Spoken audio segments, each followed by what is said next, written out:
few minutes is coming, inshallah.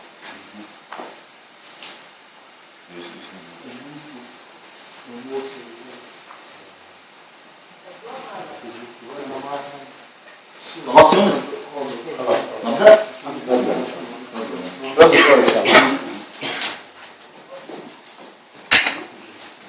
بسم الله والحمد لله والصلاة والسلام على رسول الله. In the name of Allah, no praise be for Allah, and may the peace and blessings be upon His Prophet Muhammad sallallahu alaihi wasallam. As I said to you, my dear brothers, the topic that I'm going to be speaking about today is how to maintain your Emaan. The crisis in the West of how to maintain and safeguard and protect your Emaan. And as I said to you, we're going to put it in point form for you so that it can be easily understood and memorized. The first and most important of these points, my dear brothers, is that each and every one of you should set a program for himself. Each and every one of you should set a daily program for himself. We all know the importance of organization in our religion, and it can be seen clearly on a daily basis. Allah the Almighty wants you to be organized. And look at how perfectly He has set certain worships at certain times, in certain places, certain days and months. Starting from the prayer. Look at the Fajr prayer and its time. The Dhuhr prayer and its time. The Asr, Maghrib, Isha. This is 5 times a day. The prayers are organized for you. The month of Ramadan, certain month. And then you start fasting from a certain time and you break your fast at a certain time. Hajj is in a certain month, certain dates, certain places, and like that. Even with the Jama'ah prayer, going back to the prayer, look at the way we line up. Look at how well organized we are in the back. Look at the leader at the front, those who are following him at the back. Then the woman behind us, and like that. Allah likes organization, likes you to be organized in your life. And it's unfortunate that within the Muslim world, looking at each individual, you only have to look at yourself and to see if you are organized or not. Many scholars, like Ibn al-Jawzi rahimahullah and others, say the majority of Muslims, the majority of people, not only Muslims, are not organized. They're not organized. They're all over the place. If someone comes over, go out with him, go and have a chat, watch TV, this, he's not organized. He's not taking advantage of his time. He's not organized with his time. So it's very, very important to be organized from the outset. Now, with this program, daily program that you set, this is what follows. Number 1, on this program, you start with that which is the most important. And then that which is important after it. Let's say in the Arabic language, تبدأ بالأهم فالأهم. تبدأ بالأهم فالأهم. And this is evidenced in the hadith of the Prophet ﷺ, whereby he says, in the hadith al-Qudsi, whereby he says, he narrates or reports that Allah the Almighty says, ما تقرب إلي عبدي بأحب مما افترضته عليه. My slave does not come closer to me more than that which I have made a decree upon him. what is the most important thing in this timetable? What should be your priority in this timetable? Put in what? Salat. Your salat, your obligations. Among salat is on the top of this list. Your obligations. Put that, number one, priority. Anything which is obligatory upon you, perform it first and foremost. And then the hadith goes on, وَلَا يَزَالُ يَتَقَرَّبُ إِلَيَّ عَبْدِي بِالنَّوَافِلِ حَتَّى أُحِبَّهُ. And my slave keeps on coming closer to me through what? Through the voluntary actions until I love him. So Allah subhanahu wa ta'ala loves first and foremost for you to do your obligations. And then if you have extra time, you do your voluntary actions. You do your voluntary actions. And you'll keep closer to Allah. The more voluntary actions you do, nawafil, sunan, mustahab, sunan mu'akkada, rawatib, the more you do these, the closer you come to Allah the Almighty. Okay. In brief, to summarize these two important points, what you should have in your daily program is a set time for your Quran. This glorious book, the last commandment, the last constitution, which your success is in and in following and in upholding and in implementing. You should have a set program with the Quran, a page or two a day. And if you can fit more, better. According to your capability, as we are going to see inshallah in the following points. But you definitely have to have a program with your Quran.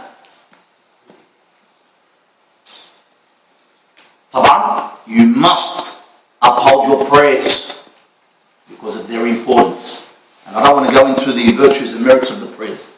It's a lesson on its own. So the Quran, the prayers, your afkar, your supplications, the morning supplications and the afternoon supplications especially. And through your day, do as much istighfar as possible because of the sins that we fall in and the shortages that we have on our behalf towards Allah subhanahu wa ta'ala, towards our obligations to Allah subhanahu wa ta'ala. And also, with the istighfar, show gratitude and thanks to Allah subhanahu wa ta'ala. Why? Because His bounties and mercies are regularly, daily, every second befalling us. As Allah subhanahu wa ta'ala says, وَإِن تَعُدُّوا نِعْمَةَ اللَّهِ لَا تُحْصُوهَا. If you were to try and count Allah's blessings upon you, you would not be able to take account of them. Because there are so many. The health, the money, the wife, the children, the air that we breathe in, the food, the water.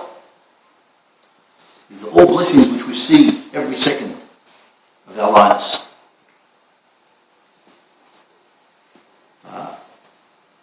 The morning supplications, the afternoon supplications, the night supplications before you sleep. A Muslim, subhanAllah, is lively, is active. Every movement that he makes, and this is the beauty of our religion.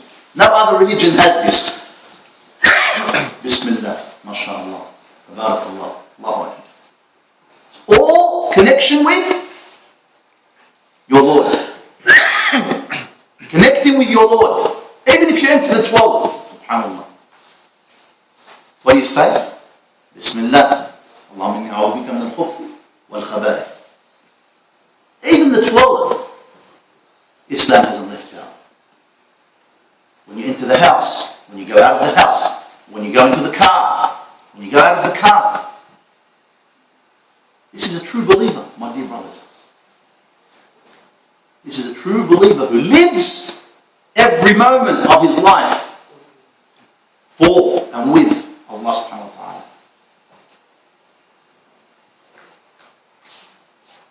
Dua should be part of your program, whether between the adhan and the iqamah, because between the adhan and the iqamah is an accepted dua, as the Prophet ﷺ says.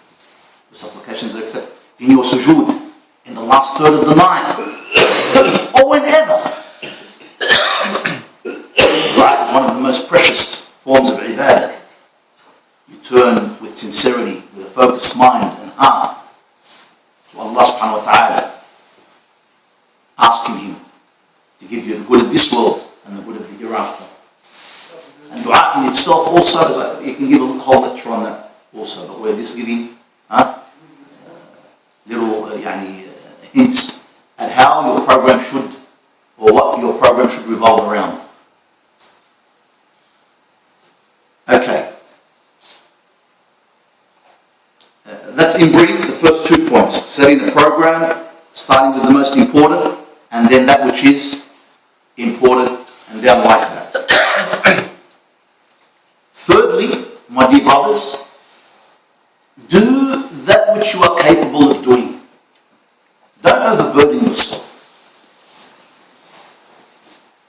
The Prophet ﷺ says in the authentic hadith, اعملوا من العمل ما تطيقون. Do those actions which you are capable of doing. And Allah subhanahu wa ta'ala says in the Quran, لا يكلف الله نفسا إلا وسعها. Allah does not overburden a soul more than what it can carry, more than what it can do. Know your limits. Know your limits. And do that which you are comfortable in doing. Do that which you are what?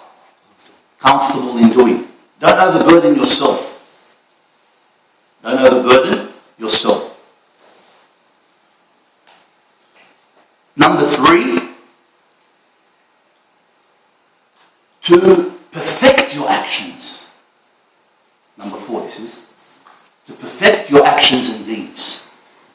And this is evidenced in the saying of the Prophet ﷺ in the authentic hadith, whereby the Prophet ﷺ says, إِنَّ اللَّهَ يُحِبُّ مِنْ عَبْدِهِ إِذَا عَمِلَ عَمَلًا أَنْ يُتْقِنَهُ. Allah loves from His slave, if he were to do something, he would perfect it. He would what? Perfect it.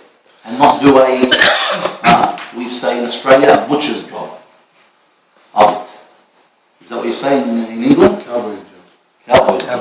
There you are. A butcher's job. Meaning, in brief, and this is the meaning, or one of the meanings of ihsan, which is the highest level, or the highest grade that a believer can reach. Ihsan Islamically means to worship Allah as if you see Him. And that points to what we are speaking about. If you want to worship Allah as if you see Him, you would do what? You would perfect your actions 100%. Let's give you an example of that. Some of us, unfortunately, when we come and do our wudu or prayer or any form of worship, we do a butcher's job. We don't take heed and notice of what we are doing. We don't focus and reflect and ponder that this is ibadah. We are doing this for Allah subhanahu wa ta'ala's sake. We are pleasing Allah. Some of us do it out of a habit or a custom, or seeing our forefathers do it. Come to do wudu. Haven't you seen some people do a butcher's job of their wudu? Yeah, some of them probably even don't get the water on the obligatory part of their arm, or face, or leg. Just put it under the tap and probably back the water has reached it. Now, perfecting your actions, my dear brothers, when you come to do wudu, do it as our dear Prophet Muhammad sallallahu done it. That's why it's important to learn your religion so that you can do your acts of worship in accordance with the sunnah of your dear Prophet Muhammad sallallahu alaihi wasallam. Dalik. You clean in between. And when you come, you wash your mouth, you gargle. Swirl the water in your mouth. Put some in your nose. And take out the dirt properly. Once, twice, 3 times. When you come to do your arms, from the top down to the bottom, make sure that your whole arm, water has reached it. You with me? This is perfecting your action. Perfecting your worship. And the same thing with the prayer. And if I was to mention 2 stories on the prayer, Allah musta'an. Some of us enter the prayer, Allahu Akbar, and they don't comprehend anything of their prayer. From beginning to end. Why? Because their heart is not present during the prayer. Their heart, mind is wandering off somewhere else. Wandering off with the wife, or with business, money, or other worldly gains and whatever. Be careful, my dear brothers, to concentrate in your prayer. When you say Allahu Akbar, comprehend what you're saying. Look at the movement that you're doing. Allahu Akbar. Khalas, you put the world behind you.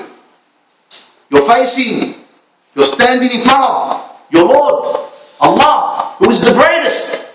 Greater than my wife, greater than this world, greater than my business, greater than. This is what Allahu Akbar means, my dear brothers. Greater than football, greater than films and videos and games and. Concentrate on your worries. Concentrate on these.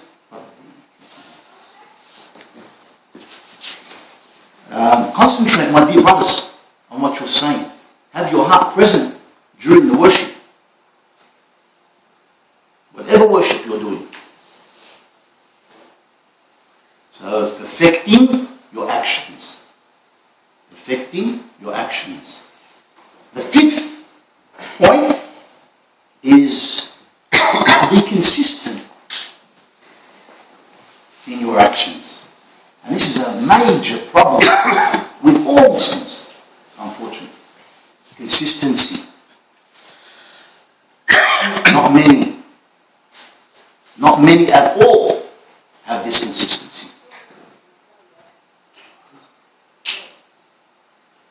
We may sometimes, mashallah, be pumped up after listening to a lecture or after reading certain hadith or a certain verse. So, I want to read the Quran every day.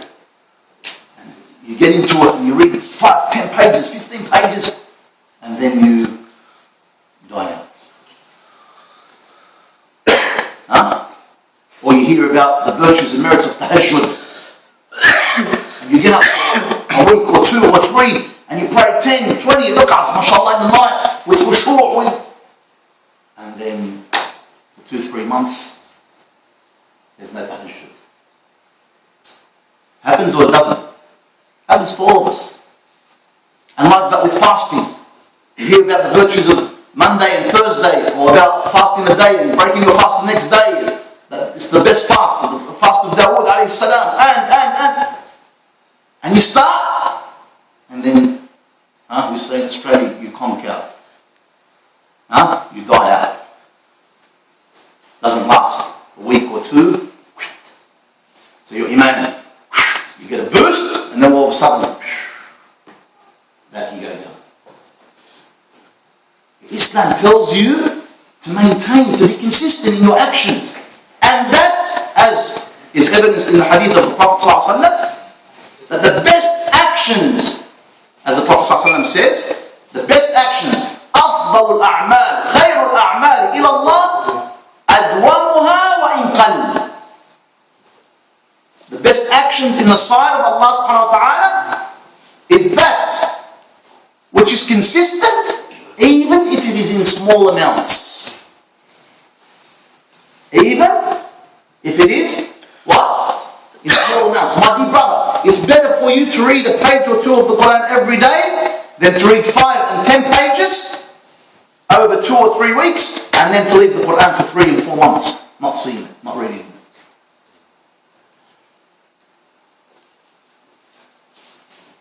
Ibn Mas'ud radiallahu anhu was asked, what is better, to read the whole Quran or to read Surah Al-Baqarah with understanding and contemplation and reflection upon its meaning? He said, no, reading Surah Al-Baqarah with contemplation and reflecting over its meaning is better than reading the whole of the Quran. So if you were to read something which is small, in small amounts, and continue with it with reflection and understanding, perfecting the action, is better than doing it in plentiful and then dying out. And here, on this point, on this 5th point, we want to add something which is also important, as has been derived from the Quran and the Sunnah and this narration about Ibn Mas'ud radiallahu anhu, and that is that you should concern yourself with quality and not quantity. You're looking for quality and not quantity. It's better to pray 2 rak'ahs with khushu', with your heart present, focused, your gut feeling in your prayer, humble, than to pray 10 rak'ahs, doing it in a fast manner, not concentrated, not pondering, not having your heart present, etc. And this principle is well known to you all. We've heard it so many times, even in the West. But believe you me, the West has taken it from Islam. The West has taken it from Islam.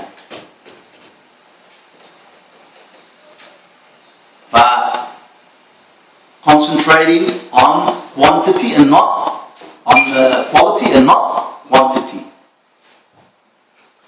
and being consistent in your actions. Every day I read a page or 2 of the Quran. Every week I fast Mondays and Thursdays. Every night, even if it's only 2 rak'ahs, I get up for tahajjud. Is better than what I just mentioned to you. Reading a lot, praying a lot, etc. The 6th important point on this issue is that you are asked to follow in the footsteps of your dear Prophet ﷺ in whatever you do. We're talking here about worship. Talking about your worship. You follow and implement what your Prophet ﷺ done. And do not innovate. Do not innovate. And again, this is stressed and emphasized in the Quran and in the Sunnah. Allah asks you to follow the Prophet ﷺ. Allah asks you to take that which the Prophet ﷺ brought to you, that which the Prophet gave you, and to abstain from that which he forbade you. And the Prophet ﷺ clearly emphasized in the hadith of Aisha, "Man ahdatha fi amrina hada ma laysa min fahuwa radd." He who innovates that which is not according to our ways, then it is to be rejected. It is to be rejected. And we all know of the in Sahih al-Bukhari of the 3 men that came asking about the Prophet ﷺ's worship. And they were speaking amongst themselves that the Prophet ﷺ has been forgiven his past and present sins. Meaning that we should try our best and our hardest to outperform or do more than what the Prophet ﷺ used to do. And they went around to his wives asking, how does the Prophet ﷺ worship? What does he do?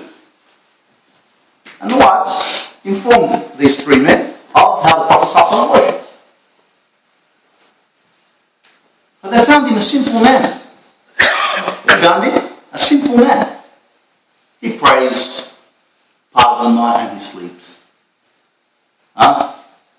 He fasts some days and he breaks his fast other days. And in moderation. Simple man. But they said, the Prophet ﷺ has been forgiven. As for us, we don't know what our ending is. For one of them took upon himself to what? To stay up the whole night. He's not going to sleep. The whole night in worship. Another one took upon himself that he's going to fast every day. And another one said, I'm going to keep away from women, not get married. The Prophet obviously heard about these three men. Went on the minbar, on the pulpit, and said, how is it that I hear that some people are saying this and that? As for me, I pray part of the night and I sleep. And as for me, I fast some days and I break my fast other days. And as for me, I marry women. Whoever is against my sunnah is not part of me. Whoever goes against my sunnah is not part of me. Is not part of me. And also, there's a nice hadith also, the hadith of Abu Israel, which is also in Sahih al-Bukhari. This Sahaba took a vow that he's going to stand up as a form of worship. That he's going to stand up in the sun. Stand up in the sun. Fast. And not talk to anyone. Thinking that would bring him closer to Allah subhanahu wa ta'ala. But the Prophet ﷺ, when he came and saw this Sahaba standing up in the sun, not talking to anyone, he said, what is up with him? They said, oh Prophet of Allah, he's taken a vow. And you know, a vow is a form of worship. He's taken a vow, standing up in the sun, not talking to anyone, and going to fast. He said, tell him to sit down and shade himself and talk to people and keep his fast. Allah is not in need of this person punishing himself. These are all bid'ah. Islam doesn't teach you to punish yourself. It doesn't teach you to do stupid and foolish things. It tells you to follow in the footsteps, in the path of your Prophet sallallahu alaihi wasallam. Be careful of not innovating in your religion. Make sure that when you do an action, first question that should come to your mind, did the Prophet ﷺ do it? Yes? Bismillah. No? Keep away from it. And you'll save yourself from falling into many innovations that many different sects unfortunately have today.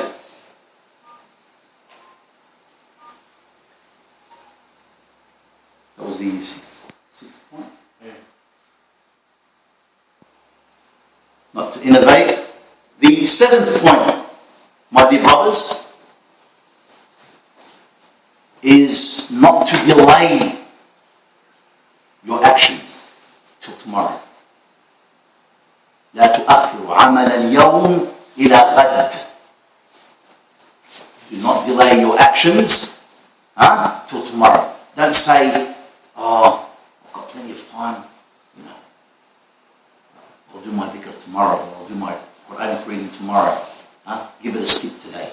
Or give this action which brings you closer to Allah tomorrow. And this is another disease in the Ummah. Another disease in the Ummah which is set them back. Delaying. Thinking that a person, and some of them do, they have a long life. There's plenty ahead. I'm still young. Still plenty ahead. Plenty of time ahead to catch up. and do some good actions. What guarantees you, my dear brother, that you are going to live till tomorrow? Ibn Umar radiallahu anhu, as has been narrated in Sahih al-Bukhari and others, used to say, إذا أصبحت فلا تنتظر المساء وإذا أمسيت فلا تنتظر الصباح.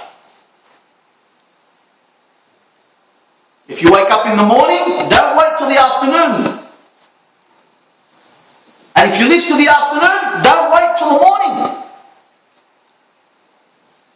And that immensely encourages you to do your work as soon as possible. To do your work and not delay it as soon as possible.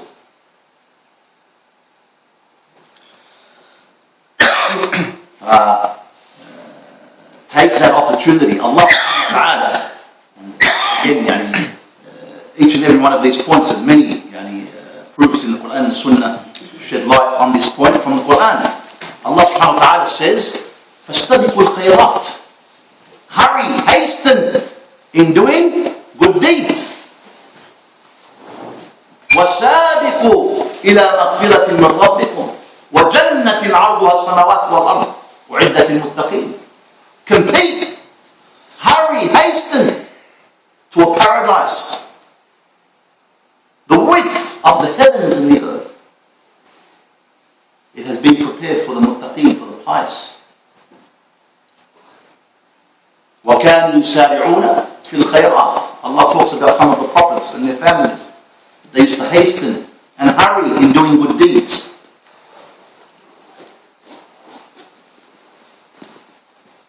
Be careful, my dear brothers, as I said to you, in not delaying the good deeds till the next day. And in not having hope, or putting your hopes up too much, that you are going to have a long life. Everyone's life has been written and predestined for him. And no one knows when the caller of death, when the angel of death is going to approach you. SubhanAllah, this shows the weakness of the human being. You came into this earth, my dear brother, into this life without your permission. True or not? And you're going out without your permission. For work for it.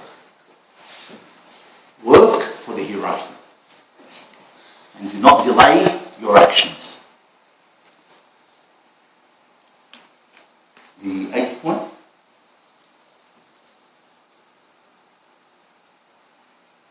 The 8th point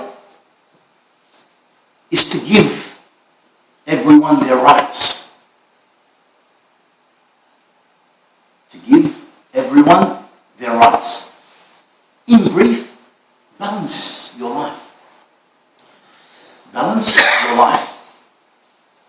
You are responsible, and you'll be asked about that responsibility. You'll be asked about your subjects. Whether you're a father or someone who's in a certain position in the community or living amongst your family. Allah has rights. Your parents have rights. Your wife has rights. Your neighbors have rights over you. Your body, your own body, has rights over you. If you were to overwork it, it will collapse. It will become sick. I give everyone their rights, my dear brothers. Balance your life. The Prophet ﷺ used to exactly do that with his guests, with his Sahaba, in teaching them, in guiding them, in educating them. With his wives, he used to help out in the house, etc., etc. And this is also evidenced in a couple of hadiths. One of those important hadiths, hadith of Salman radiallahu anhu, whereby, and Salman was the brother of Abu Dharr al-Ghifari, Abu Darda radiallahu anhu, when they came to Medina one of the migrants. Abu Darda was one of the Ansar. The Prophet ﷺ put them together and made them as brothers. And the brotherhood that the Prophet ﷺ formed in Medina was more stronger than the brotherhood of lineage. They would share everything between themselves, to the point where some of the Sahaba who had two wives would tell their brother from the immigrants, look at my two wives. Which one do you want? I'll divorce her for you to marry. This is how strong the brotherhood was, to that extent. And to the extent where he would say to him, I have this much money. It's half between me and you. And like that. But one day he walked into the house and he saw Darda, the wife of Abu Darda, wearing her house clothes all the time, or working clothes, looking shaggy and raggy and what have you. And he said to her, what is the problem? Why are you always dressed in this manner?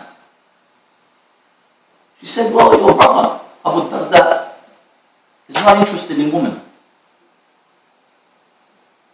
He knew straight away what she meant. He knew that Abu Darda was not giving her her rights, was not sleeping with her. But when Abu Darda came, and Abu Darda radiallahu anhu was a pious, upright person, he used to spend his day fasting and his night worshipping. No time for his wife, no time for anyone. So when he came home, he put out the food and he said to his brother, eat. And Abu Darda said, I'm fasting. He said, eat. He forced him to eat. So he ate.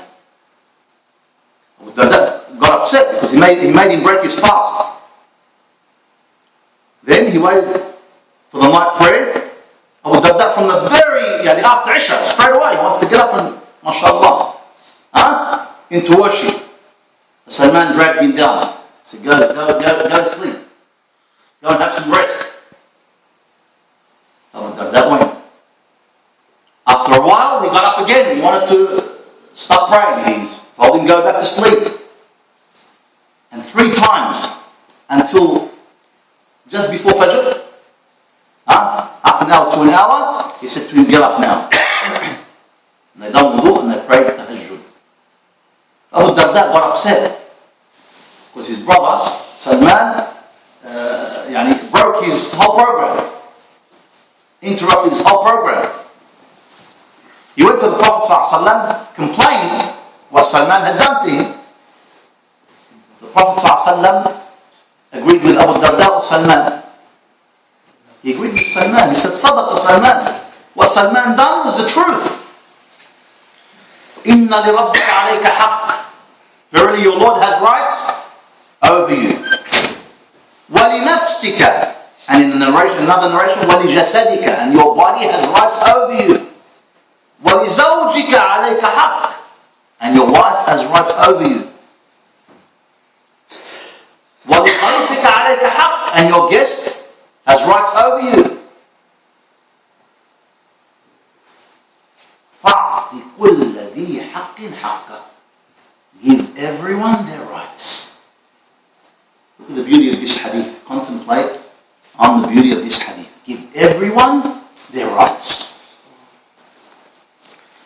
To make sure that your parents, and they're the most precious of people to us, and they have the most rights over you, especially your mother. Make sure you're giving them their rights. Your wife, your kids. كُلُّكُمْ رَاعٍ وَكُلُّكُمْ مَسْئُولٌ عَنْ رَعِيَّتِهِ. As the Prophet ﷺ says. Every one of you is in a position of authority, in a position of responsibility. And every one of you will be asked about that responsibility, about their subjects, those who are under them. Every guardian will be asked about his subjects, those who are under him. Make sure, my dear brothers, that you fulfill and give them their rights. The 8th point. 9th? Ashla. Okay. The 10th point, my dear brothers, is that at times, on top of all what we've given you, you need to relax and revive and relieve yourself. They call it الترويح عن النفس. Why? Because the soul gets bored at times. So you need to entertain it in some way or another. As has come in the hadith of Hanzala radiallahu anhu, whereby the Prophet ﷺ said to him, Sa'atun wa sa'a. An hour and an hour. And meaning give time to your Lord and worship and also relax and entertain yourself in that which will bring that benefit to you. And the Prophet ﷺ had this in his program. For we know that he raised who? Aisha radiallahu anha. He used to joke and play around with kids. He actually had one of the Sahaba